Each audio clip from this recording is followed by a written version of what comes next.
के बहुत सारी रिक्वेस्ट आ रही थी कि मोसाद की फिर से कहानी सुनाएं। मोसाद के जासूसों में बहुत इंटरेस्ट है लोगों का, मैं ये लगातार देखता हूँ, मेल पढ़कर भी अंदाज़ा होता है।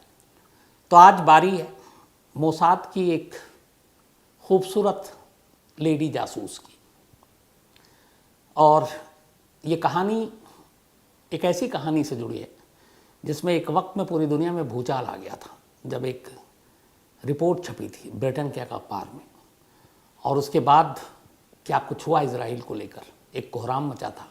दुनिया को पहली बार पता चला था कि इजराइल गुपचुप तरीके से क्या कर रहा है।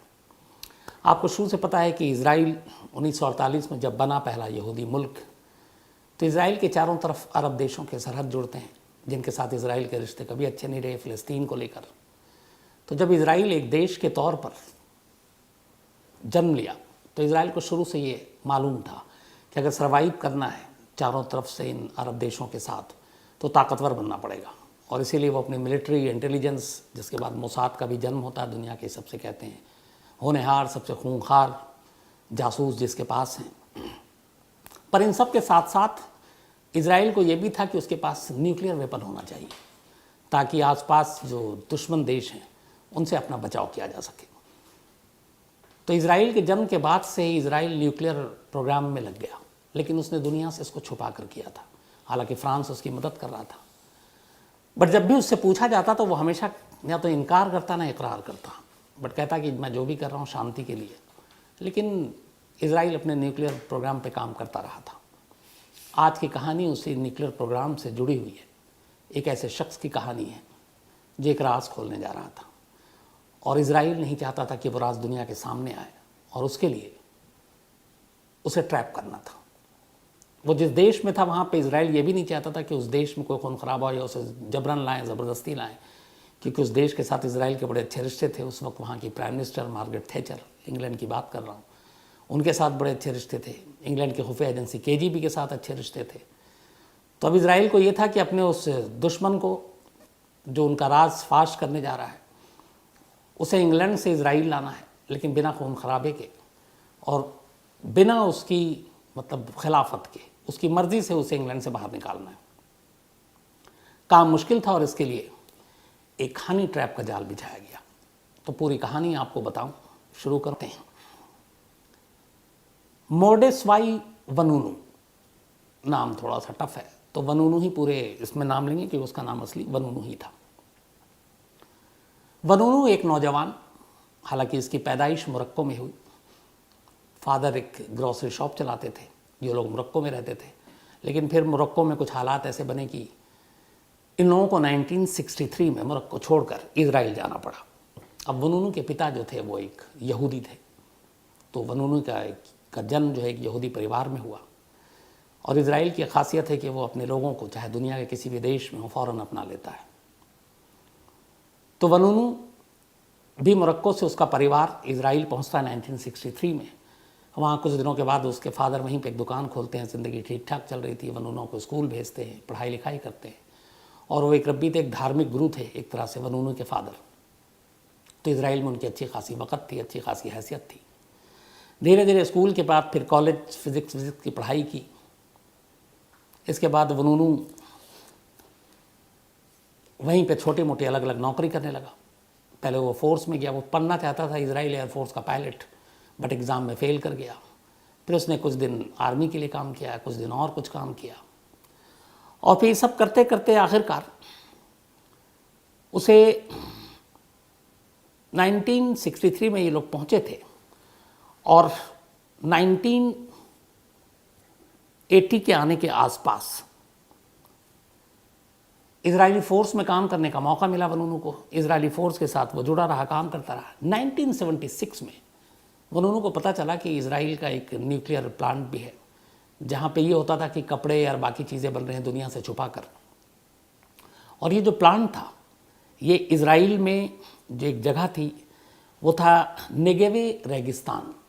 तो उस रेगिस्तान के इलाके में ये एक न्यूक्लियर रिसर्च सेंटर के नाम पर था, परमाणु प्लांट, जो कि एक डिज़र्ट में था, जो मैंने आपको बताया। और इसी में फिज़िक्स और केमिस्ट्री और मैथ सबका स्टूडेंट था, कॉलेज पास कर चुका था, होनहार स्टूडेंट था वनूनू। तो इस न्यूक्लियर प्लांट में एक टेक्नीशियन के तौर पर जॉब लग गई। जब जॉब लगी तो बहुत सारी शर्तें थी, क्योंकि एक तो दुनिया की नज़र में भी था कि इजराइल परमाणु बम तो नहीं बना रहा, खासतौर पर CIA, और 60s के दौर में ये था कि दुनिया को शक था कि इजराइल कुछ बना रहा है। कुछ लोगों को ये भी शक था कि शायद इजराइल के पास 10-15 न्यूक्लियर वेपन हैं, लेकिन इजराइल ना कभी इनकार करता ना इकरार करता। बट दुनिया को यही था कि इससे 10-15 से ज़्यादा इसके बाद बम नहीं हो सकते। और इधर इजराइल जो है वहाँ पे अपना परमाणु कार्यक्रम 1960 से ही चला रहा था और दुनिया से छुपा हुआ था। फ्रांस को बिल्कुल पता था ये बात। तो वहीं उसी जगह पर नेगेवे के डिज़र्ट इलाके में, रेगिस्तानी इलाके में ये plant, nuclear research centre Israel का, और डिमोना परमाणु प्लांट, डिमोना एक जगह का नाम है, तो वहाँ पे ये था। इसी में अब वनूनू ने जाकर काम करना शुरू किया टेक्नीशियन के तौर पर। शर्तों में ये था कि जब ये नौकरी लगी उसको इस न्यूक्लियर प्लांट पे, तो ये एक खुफिया जगह थी, दुनिया की नज़र थी इस पर, तो हर एम्प्लॉय को बहुत गहराई से वहाँ पे चेक किया जाता था, कई टेस्ट लिए जाते थे, वनूना के भी हुए। जब नौकरी लगी तो फिर उसके बाद उसके सामने एक और शर्त रखी गई कि यहाँ नौकरी करने के दौरान अगले 5 सालों तक वो किसी भी अरब कंट्री या कम्युनिस्ट देश का दौरा नहीं करेगा, वहाँ नहीं जाएगा, क्योंकि इजराइल जो है कम्युनिस्ट देश और अरब देश दोनों को अपना दुश्मन मानते थे। तो उन्हें लगता था कि वहाँ जाने के बाद ये लोग फंस सकते हैं, इनको ट्रैप किया जा सकता है। तो इन सारी शर्तों के साथ वनून ने वहाँ काम करना शुरू किया। बीच में कई बार इसने कुछ नियम कायदे भी तोड़े, उसके बाद उसको वार्निंग भी दी गई। ये सिलसिला चलता रहा। फिर थोड़े दिनों के बाद इसका झुकाव वहाँ कम्युनिज्म की तरफ आ गया। तो इजराइल में भी एक कम्युनिस्ट पार्टी है, वनून ने उसको भी ज्वाइन कर लिया। ये सारी चीज़ें भी उसके सीनियर तक गई, तो ये भी उसके खिलाफ जा रहा था। तो कुल मिलाकर लेकिन नौकरी ठीक ठाक चल रही थी। इसने 76 से 85 तक कुछ दिनों के लिए कुछ और नौकरी की, लेकिन फिर से परमाणु कार्यक्रम जो न्यूक्लियर प्लांट था वहाँ काम करता रहा और वहीं पे ये जॉब करता रहा। 85 में 27 अक्टूबर 1985 को वनून ने ये नौकरी छोड़ दी। नौकरी छोड़ने के बाद भी उससे कहा गया कि आप उन देशों का दौरा नहीं करेंगे, आप जो यहाँ पे देखा आप उसके राज ये सारी चीज़ें नहीं करेंगे। उसने सारी चीज़ें की। उसके बाद उसे रिलीविंग लेटर मिला। लेकिन वनून ने जो नौकरी छोड़ने से पहले एक काम किया, उसने इस न्यूक्लियर जो रिसर्च सेंटर या परमाणु प्लांट 57 पिक्चर 57 तस्वीरें उसने कैमरे में कैद कर ली गुपचुप तरीके से, और उन तस्वीरों को उसने अपने पास बड़े संभाल कर रखा। इस दौरान में ये नौकरी करते हुए इजराइल में रहने के दौरान भी उसका यहूदियों की बजाय कम्युनिज्म और इस तरफ ज़्यादा था। अरब के कई उसके दोस्त थे, स्टूडेंट्स, फ़िलिस्तीन के लेकर उसके दिल में हमदर्दी थी, हालांकि यहूदी था। इन सारी चीज़ों ने उस वक्त की इजरायली गवर्नमेंट की एक तरह से उसको ख़िलाफ़ कर दिया था। तो ये बहुत सारी चीज़ें थी। 85 में इसने अपनी नौकरी छोड़ दी। फिर इसने कहा कि अब क्या करें। तो इसके बाद वो वहाँ से निकला। निकलने के बाद इसने कहा चलो दुनिया घूमते हैं। ये अमेरिका गया, फिर थाईलैंड गया, फिर वहाँ से म्यांमार गया, नेपाल गया, और ये सब घूमते घुमाते आखिरकार वो ऑस्ट्रेलिया में सिडनी पहुँचा। सिडनी आने के बाद वहाँ उसने एक जॉब किया। उसने ये था तय कर दिया था कि मुझे सिडनी में ही बसना है। अब वो सिडनी में रह रहा है। सिडनी में उसे एक दोस्त मिला, उसका पुराना दोस्त के साथ डेली बात होती। फिर उसने बताया अपने न्यूक्लियर प्लांट में अपनी नौकरी, अपने एक्सपीरियंस। फिर उसने कहा कि मैंने वहाँ ये देखा, मेरे पास ये तस्वीरें हैं। उसके दोस्त को लगा कि ये बहुत ही बड़ी खबर है। उसने कहा ये स्टोरी कोई भी वेस्टर्न मीडिया खरीद लेगी और तुझे कम से कम $1 मिलियन मिलेगा। वनून को पैसे की ज़रूरत भी थी। उसने कहा ठीक है। तो उसने सबसे पहले कहा कि किसको पकड़ूं। तो उसने न्यूज़ वीक से बात की, पर न्यूज़ वीक वालों ने ज़्यादा इंटरेस्ट दिखाया नहीं। फिर उससे कहा गया कि तू एक काम कर, लंदन में एक न्यूज़पेपर है संडे टाइम्स, उसका एक जर्नलिस्ट है पीटर हॉनम, पीटर हॉनम से मिल। उसने कहा ठीक है।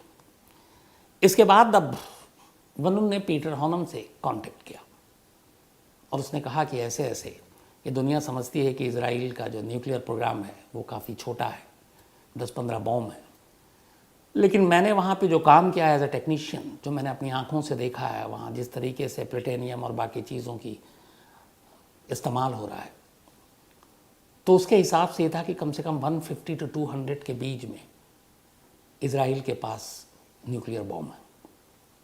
अब 150 एंड 200 के बीच में ये बहुत बड़ी तादाद हो जाती है। ब्रिटिश जर्नलिस्ट संडे टाइम्स का, उसे लगा इस स्टोरी में दम है, एक टेक्नीशियन है, उसने उसे लंदन बुलाया। अब ये पहुंच गया लंदन, अब वो इसकी पूरी स्टोरी को सुन रहा है। फिर उसने 57 पिक्चर दिखाए। अब उस ब्रिटिश जर्नलिस्ट को ये भी पता है कि ये इजराइल से है, वहाँ पे एक न्यूक्लियर प्लांट में काम कर चुका है। ये खबर अगर लीक हो गई कि यह वहाँ की इन्फॉर्मेशन यहाँ दे रहा है तो इसकी जान को ख़तरा है, मोसाद वाले पीछे पड़ जाएंगे। तो उसने उसको अलग अलग नामों से लंदन में अपने दफ्तर के बाहर अखबार के जो करीबी होटल था वहाँ ठहराया। फिर बीच में होटल चेंज कराया, फिर इसे भी पसंद नहीं आया, फिर वापस दूसरे होटल में रखाया।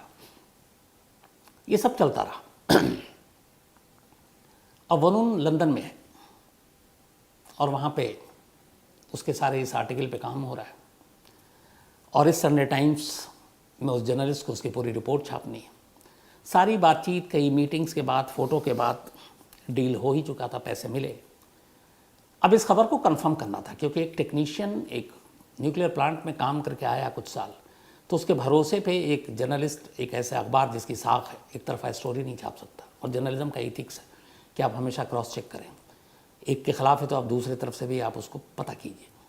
तो सबसे पहले तो जो कुछ वनून ने बताया, इस जर्नलिस्ट ने जितने भी जो न्यूक्लियर के एक्सपर्ट्स थे उनसे राय ली, उनसे बताया कि ये चीज़ें हैं, ये मटेरियल है, ये पिक्चर है, ये उसका दावा है, कितना सच है। जितने एक्सपर्ट्स थे उन्होंने कहा कि वनून जो भी कह रहा है वो फैक्चुअल है और सही है और उसकी बातों में दम है। जर्नलिस्ट को लगा ठीक है, उसने पूरी रिपोर्ट तैयार की। अब रिपोर्ट तैयार करने के बाद उसे सामने वाले का भी रिएक्शन चाहिए। जो मैंने कहा जर्नलिज्म का इथिक्स, कि हम आपके खिलाफ ये स्टोरी करने जा रहे हैं, एक रिपोर्ट आई है कि आप लोग इस तरीके से वहाँ पे चोरी छुपे न्यूक्लियर प्लांट और वहाँ बॉम्ब बना रहे हैं और आपके पास करीब 150 to 200 के करीब बॉम्ब है, तो इस पर आपका क्या कहना है। अब ये बात जो है सितंबर 1986 इस जर्नलिस्ट पीटर हॉर्मन में पहली बार लंदन में जो इजरायली एम्बेसी थे उसके एम्बेसडर को एक लेटर लिखा और कहा कि जो संडे टाइम्स है वो एक रिपोर्ट छापने जा रहा है और हमारी रिपोर्ट ये है, हमारे ये दावे हैं, आपको इस पे जो कुछ कहना आप अपना वर्जन दे दीजिए, हम इसको छापेंगे। अब जब लंदन की इजरायली एम्बेसी में ये चीज़ें आई और उसने उन 57 में से 3 पिक्चर भी भेज दिए, एम्बेसडर की हवा ख़राब हो गई। उसने फ़ौरन इजराइल तेल अवीव में अपने सीनियर को कांटेक्ट किया, वहाँ से बात सरकार तक गई, सरकार के बाद मोसाद तक बात गई। अब यहाँ ये हुआ कि इजराइल के अमेरिका के साथ अच्छे रिश्ते और वो अमेरिका से भी झूठ बोल रहा है कि हमारे पास इतने बॉम्ब नहीं है। इजराइल के ब्रिटेन के साथ अच्छे रिश्ते, उस वक्त मार्गरेट थैचर प्राइम मिनिस्टर थी ब्रिटेन की, उनसे भी झूठ बोल रहा है। ये लोग इजराइल की मदद भी कर रहे हैं। तो अगर ये रिपोर्ट आ गई तो इजराइल की बड़ी बदनामी होगी और शर्मिंदगी भी होगी। अब इजराइल में तय हुआ कि किसी तरह से इस रिपोर्ट को रोका जाए और वनून को रोका जाए और ये रिपोर्ट पब्लिश ना हो। तय हुआ कि मोसाद को ये काम सौंपा जाए। इसी के बाद मोसाद की एक खूबसूरत जासूस को लंदन भेजा गया अपने एक बॉयफ्रेंड के साथ। वो लंदन में थी। 24 सितंबर 1986 ये वो तारीख़ थी जब पहली बार वो जासूस, उसे पता था, उसने सारी रैकी कर ली वनून कहाँ ठहरा हुआ, किस होटल में है, कब कहाँ निकलता है बाहर, कब कॉफ़ी पीने जाता है। वो सड़क से गुजर रहा था और ये जानबूझकर अपने बॉयफ्रेंड के साथ उसके सामने से गुजरी। इसने कुछ ऐसे इशारे किए, वनून का ध्यान उसकी तरफ गया, वनूनू। इसके बाद दोनों में बातचीत हुई। तो लंदन की एक सड़क पर पहली बार वो लड़की वनूनू से मिलती है, अनजान बनकर। लेकिन उसकी कुछ हरकतें ऐसी थी कि वनूनू का ध्यान उसकी तरफ जाता है। वो देखता है लड़की, कुछ उसे लगता है कि घबराई हुई सी है, कुछ परेशान सी है, कहीं खोई हुई है। फिर अचानक लड़की उसको हेलो बोलती है, वनूनू भी हेलो बोलता है। फिर वो दोनों एक दूसरे से बात करते हैं। वो अपना नाम बताती है, कहती मेरा नाम सिंडी है, मैं एक अमेरिकन ब्यूटिशियन हूँ जो लंदन आई हुई। वनूनू की इस पहली मुलाकात में वनूनू उससे बहुत प्रभावित होता है। मोसाद की जितनी जासूस हैं, ख़ासतौर पर लेडी जासूस जो हनी ट्रैप करती हैं, उन्हें ट्रेनिंग ही ऐसी दी जाती है कि आपको सामने वाले को अपनी तरफ खींचना है। तो वो अपने काम में माहिर थी। उसे मालूम था एक मुलाकात काफ़ी है। इस एक मुलाकात में वनूनू उसका दोस्त बन गया। इसके बाद वो बताती है कि मैं फ़लाने जगह ठहरी हूँ, वनूनू भी बता देता मैं यहाँ ठहरा हूँ। लड़की ये नहीं बताती कि वो इजरायली है, वो अपने आप को अमेरिकन ब्यूटिशियन बताती है। इसके बाद दोनों की मुलाकातों का सिलसिला शुरू होता है। अब वनूनू उसे अपने होटल में ही बुलाता है, दोनों मिलते हैं। लड़की भी पूरे पेशेंस के साथ उससे मिलती जुलती रहती है, उसके साथ वक्त बिताती है, कॉफ़ी पीने जाती है। कुछ दिनों में ही दोनों बेहद करीब आ जाते हैं। वनूनू इस बात से बेखबर कि सामने वाली कौन है। इसके बाद बातचीत करते करते एक दिन लड़की उसे एक ऑफ़र देती है और कहती है कि यहाँ बोर हो गए हैं, चलते हैं कहीं घूमने के लिए, इंग्लैंड से बाहर। तो उसने कहा कहाँ? तो उसने कहा इटली चलते हैं, रोम। अब यहाँ मकसद ये था कि इस मोसाद के एजेंट को ये साफ साफ कहा गया था कि लंदन के अंदर वनूनू पे कोई ज़ोर ज़बरदस्ती नहीं होगी, ना उसको किडनैप किया जाएगा, ना उसे जबरन लंदन से बाहर निकाला जाएगा, ना उसे मारा जाएगा। क्योंकि अगर ऐसा कुछ हुआ तो उस वक्त की इजराइल की सरकार 86 में और ब्रिटेन की सरकार मार्गरेट थैचर की अगुवाई में, दोनों के रिश्ते बड़े अजीब थे। बल्कि कुछ ऑपरेशन ऐसे हुए थे जिसमें मोसाद को केजीबी, जो ब्रिटेन की खुफिया एजेंसी, उसने मदद की थी। तो ये साफ इंस्ट्रक्शन था कि अगर वनूनू को ब्रिटेन से निकालना है तो उसकी मर्जी से ही निकाला जाएगा। तो इस लड़की ने, इस जासूस ने ऐसा जाल बिछाया कि वनूनू खुद तैयार हो गया। उसने कहा ठीक है, कहीं घूमने के लिए चलते हैं। वो भी बहुत दिन से अकेला परेशान तंग हो गया था। इसके बाद फिर तय होता है और अक्टूबर में ये दोनों लंदन से इटली पहुंचते हैं। इटली पहुंचने के बाद वहां एक अपार्टमेंट में ये लोग पहले रहते हैं, फिर उसके बाद इधर उधर रहते हैं। लेकिन वनूनू को पता ही नहीं था कि उसे इटली क्यों लाया गया, क्योंकि उसे ब्रिटेन की सरहद से बाहर निकाला जाना था। सरहद से बाहर आ गया। अब यहाँ पर सिग्नल मिल चुका था कि वनूनू बाहर आ चुका है। रोम में पूरी तैयारी हो गई। रोम के एक फ्लैट में जब ये मोसाद की एजेंट वनूनू को लेकर पहुँचती है एक रात, तो वहाँ ऑलरेडी मोसाद के 3 और एजेंट पहले से मौजूद थे। उन्हें देखकर वनूनू घबरा जाता है, लेकिन इससे पहले कि कुछ करता, शोर मचाता, वो उस पर काबू पा लेते हैं और उसको बेहोशी का इंजेक्शन दे देते हैं। वहाँ की एम्बेसी के ज़रिए एक स्पीड बोट ऑलरेडी तैयार थी। रात के अंधेरे में गाड़ी में डालकर एम्बेसी के, ताकि कोई चेकिंग और बाकी चीज़ें ना हो, वनूनू को लेकर ये लोग समंदर किनारे पहुँचते हैं। इट पीस जो स्पीड बोट है उसमें डालते हैं और 7 अक्टूबर 1986 को वनूनू को लेकर ये लोग रोम से तेल अवीव और हाफिया के बीच एक जगह है इजराइल में, वहाँ पहुँचते हैं। वहाँ पे सूचना पहले से थी, वहाँ पे ऑफिशियल बाकी आए हुए थे। तब तक पूरे रास्ते में जो है वनूनू बेहोश था। वहाँ ले जाने के बाद उन ऑफिशियल्स के हवाले कर दिया जाता है।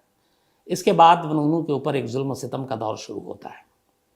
इजरायली एजेंसियों को और वहाँ की सुरक्षा जो एजेंसियाँ थी उनको, मोसाद को इस बात का गुस्सा था कि एक यहूदी अपने देश का राज जाकर वेस्टर्न कंट्री को बेच रहा है। कहते हैं कि जब पूछताछ उससे हुई तब उसने हमेशा कहा कि मैं जो हिंसा है, बॉम्ब है, इनके खिलाफ हूँ। बोला अगर इजराइल में शांति है तो फ़लस्तीन में भी शांति होनी चाहिए। उसको लेकर फ़लस्तीन को लेकर भी हमदर्दी थी। तो उसका ये था कि पूरी दुनिया, पूरी मानव जाति खुश रहे और हिंसा से दूर रहे। और इसीलिए मैं चाहता हूँ कि ये चीज़ें दुनिया के सामने आए ताकि इजराइल की पोल खुले और इजराइल इन चीज़ों से बचे। इसके बाद अदालत में मुकदमा शुरू हुआ, लेकिन इधर ये गायब हुआ। 7 अक्टूबर को पहुँचता है। उधर कहानी देखिए 48 घंटे पहले। अब वो जर्नलिस्ट जो है वो ढूंढ रहा है कि ये कहाँ गया, मिल नहीं रहा है। उसे डाउट हो जाता है कि इसको मोसाद उठा कर ले गए।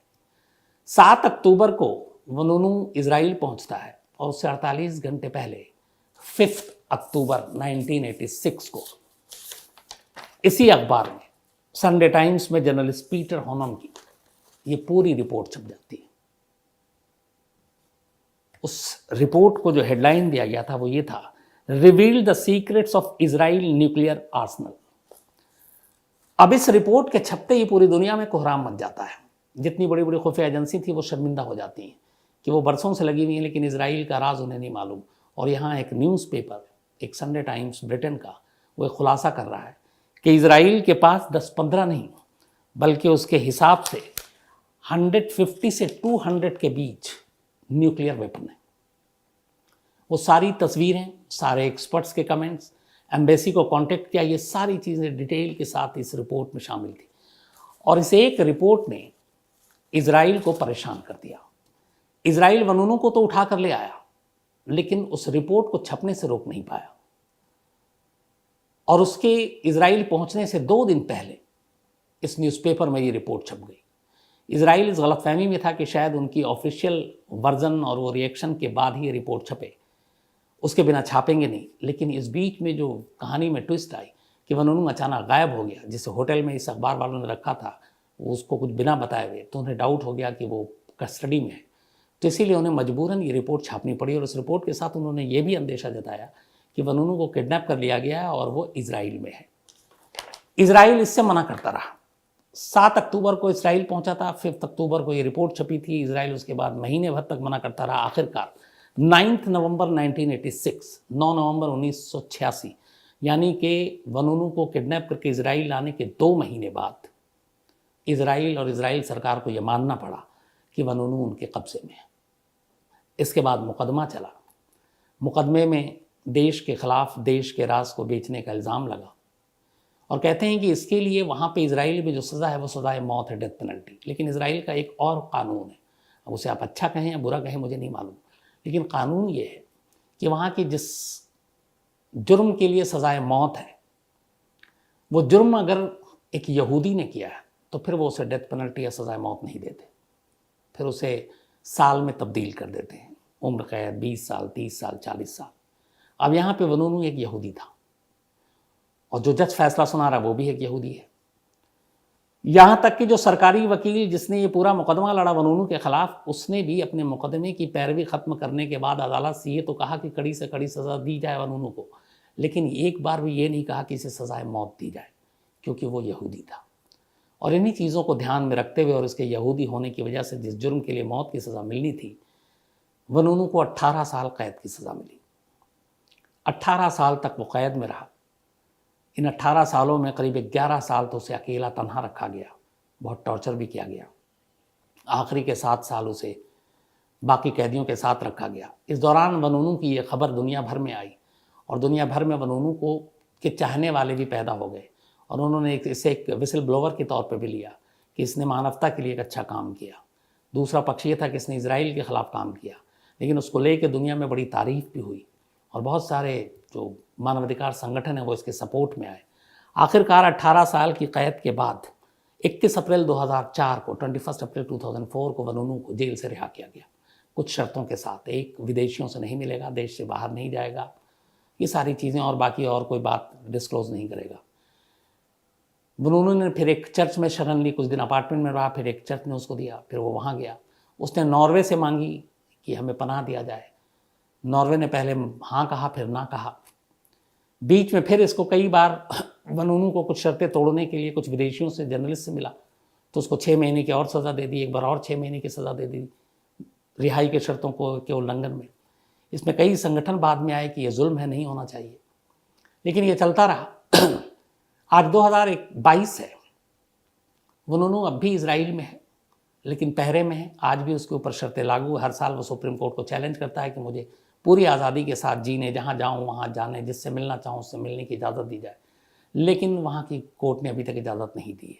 सबसे इंटरेस्टिंग बात यह है कि जब वनूनू के नाम पे 1987 से लेकर लास्ट 1 साल पहले तक हर बार जो नोबेल का पीस प्राइज़ दिया जाता है दुनिया में, उसके लिए उसको नॉमिनेट किया जाता है, हर साल मिला नहीं।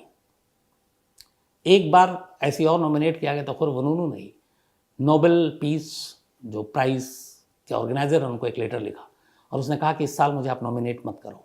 उसकी वजह ये थी कि उस साल इजराइल के प्राइम मिनिस्टर को भी नॉमिनेट किया गया था और उसने कहा कि यही वो कल्प्रिट है, यही वो हैं जो परमाणु बम और सारी चीज़ों के बनाने के पीछे हैं, तो मैं उनके साथ नॉमिनेट नहीं होना चाहता हूँ।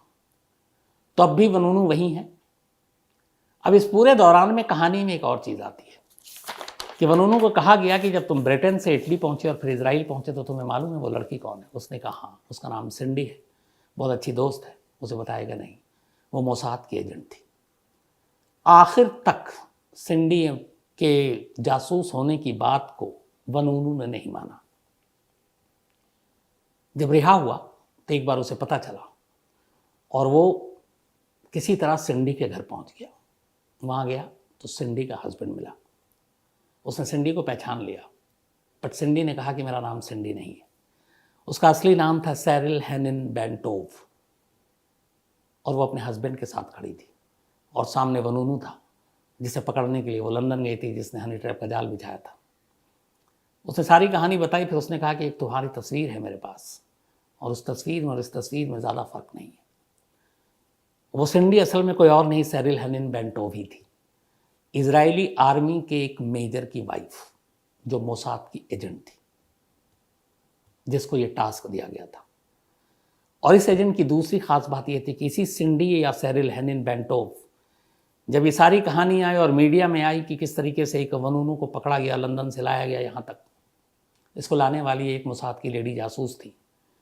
कुछ वेस्टर्न कंट्री ने उस जासूस की तस्वीर छाप दी, क्योंकि वनूनू के पास भी फ़ोटो थी। उस तस्वीर को देखकर एक शख्स आया और उसने कहा कि ये मेरी बेटी है, लेकिन मेरी बेटी मोसाद की जासूस है, ये मुझे भी नहीं मालूम आज तक। तो अंदाज़ा लगाइए कि एक बेटी जासूस है, मोसाद की एजेंट है, बाप तक से ये राज उसने छुपा कर रखा। इसीलिए मोसाद के जासूस कहते हैं कि सबसे कारगर, सबसे कामयाब है। तो ये थी कहानी एक ऐसे शख्स की जो इजराइल का सबसे बड़ा राज। इस राज के फाश होने के बाद एक चीज़ और हुई इस रिपोर्ट के आने के बाद, कि इजराइल ने पहली बार माना कि हाँ, इस नेगेवे जो पावर प्लांट है उस वहाँ पे न्यूक्लियर प्रोग्राम चल रहा है, और जो कुछ वनूनू ने कहा है वो सच है। और इसके क्या कहते हैं कि बाद में CIA और बाकी एजेंसियों को बड़ी शर्मिंदगी का सामना करना पड़ा। इवन इजराइल के प्राइम मिनिस्टर को उस वक्त अमेरिकी प्रेसिडेंट का भी सामना जो करना पड़ा बड़ी शर्मिंदगी से, क्योंकि इजराइल ने अमेरिका तक से झूठ बोला। लेकिन एक टेक्नीशियन ने, एक जर्नलिस्ट के ज़रिए पूरी राज को खोल के रख दिया, और एक रिपोर्ट ने इजराइल का सच सामने कर दिया। लेकिन उसी शख्स को इजराइल अपने मोसाद के ज़रिए वापस लेकर आता है। तो उम्मीद है ये कहानी पसंद आई होगी। अब कहानी ख़त्म करूँ उससे पहले अपना वही सिलसिला, आज मनदीप तिवारी का जन्मदिन है, तो हैप्पी बर्थडे मनदीप। शिवांशु तिवारी ने भेजा है। इसके अलावा सुनील कुमार का भी आज जन्मदिन है, और धरांग वाला गांव के हैं ये, पंजाब से, तो हैप्पी बर्थडे सुनील। श्रेयास, इनका भी आज जन्मदिन है, तो हैप्पी बर्थडे श्रेयास। और साराजी, संतोष, बबीता, सार्थक छेत्री, इन लोगों ने ये भेजा है, तो हैप्पी बर्थडे। इसके अलावा विजय ब्याहुत, इनका भी आज जन्मदिन है, तो हैप्पी बर्थडे विजय। आकाश कुमार राज ने भेजा है। सुयोग भास्कर का भी आज जन्मदिन है, तो हैप्पी बर्थडे सुयोग। इसके अलावा नवीन, इनका भी आज जन्मदिन है, हैप्पी बर्थडे नवीन। ये कॉन्गो साउथ अफ्रीका में रहते हैं, और इनके दोस्त SP राठौर, वो भी कॉन्गो में साथ रहते हैं, उन्होंने भेजा है।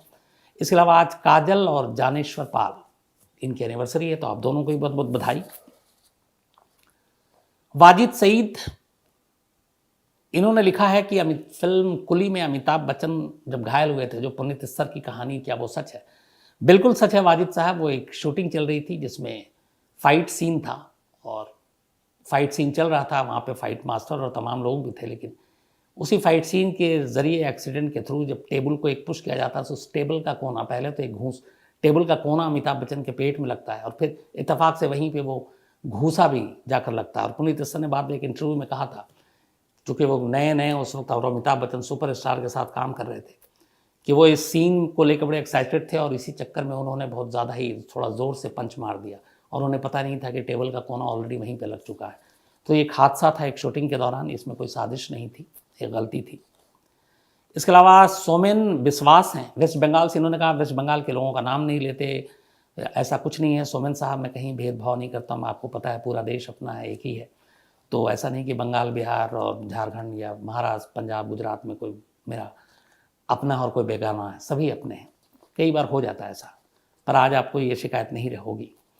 आशुतोष, और पर ये इन्होंने कहा आप मुझे आशु बुलाइए, क्योंकि मेरे तमाम दोस्त आशु बुलाते हैं, तो हेलो आशु।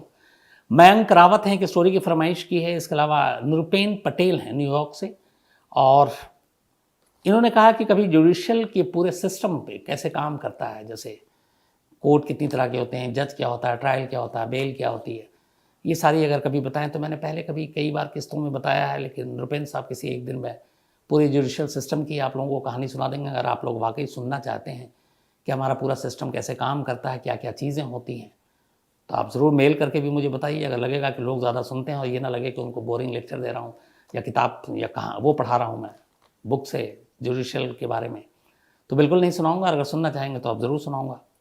इसके अलावा पुष्पा सुब्रमण्यम जी, सॉरी, पुष्पा जी ने लिखा है कि नवंबर 31 का नहीं 30 का होता है, कल की कहानी में मैंने 31 बोल दिया, तो इसके लिए दिल से माफ़ी पुष्पा जी, मैं भी इंसान हूँ, गलतियाँ हो जाती हैं, और मैथ तो मेरा बचपन से वैसे ही कमज़ोर, आपको पता है।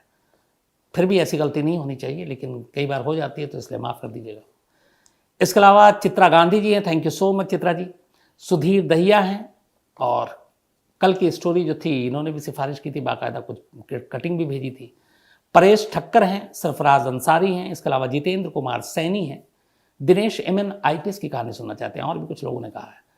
इसके अलावा शिबिर अहमद हैं, ये होजाई असम से हैं, और ग्रीष्मा, हाँ 2 चीज़ें हुई थी। एक आपको याद होगा, मैंने क्राइम तक में कुछ वक्त पहले बताया था कि गुजरात में एक कैसे लड़के ने, एक ग्रीष्मा नाम की लड़की 16-17 साल की, उसको बाकायदा उसका गला काट दिया था, और वो भी एकदम यंग लड़का था जिसने ये किया।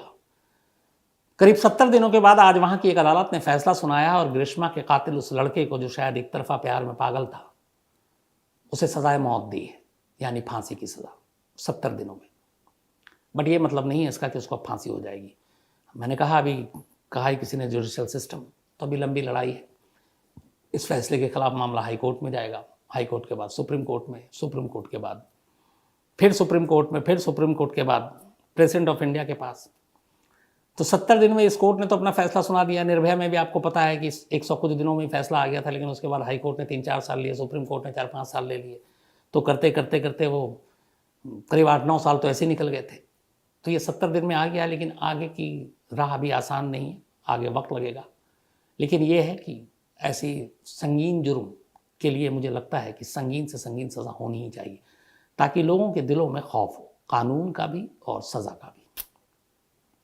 इसके अलावा दूसरा, मनसुख हिरेन केस में एक आया था, एनआईए ने एक चार्जशीट के तौर पर दाखिल किए बॉम्बे हाई कोर्ट में, कि मनसुख हिरेन के कत्ल की असली जो साजिश रची थी वो कोई और नहीं बल्कि प्रदीप शर्मा, एनकाउंटर स्पेशलिस्ट, वो थे, और उन्होंने ये साजिश रची थी। तो ये दूसरा अपडेट था। तो आज इतना ही कहानी में। अब आपसे मुलाकात होगी कल रात 9 बजे किसी नई कहानी के साथ। तब तक अपना ख्याल रखिएगा। Thank you very much.